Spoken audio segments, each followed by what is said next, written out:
ମୁଁ ତମକୁ ଘରକୁ ଡାକି ଭୁଲ କରିଦେଲି। ଆରେ ଥରେ ତ କହିଲି ମାଡ଼ ଗାଳି ଏସବୁ ମୋ ପାଇଁ ଗୋଟେ ମାମୁଲି କଥା। ତୁ କାଇଁ ମନ କଷ୍ଟ କରୁଛୁ? କେମିତି ଖୁସି ହେବି ତମେ କୁହ। ପିଠିଆ ବଳଦ ଦେଖିଛୁ ଯାଇ? ପିଠିଆ ବଳଦ ଆ ପିଠିରେ ଯେତେ ବୋଝ ଲଦିଲେ ବି ସେ ସବୁ ବୋଝକୁ ବୋହି ନେଇଯାଏ। ଠିକ ସେମିତି ତୋରେ ଭାଇଟା ଏ ଦୁନିଆରେ ଗୋଟେ ପିଠିଆ ବଳଦ।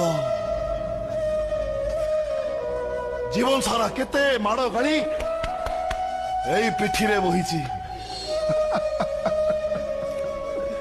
ଆଉ ଆଜି ଏତିକିରେ ମୁଁ ଭାଙ୍ଗି ପଡିବି?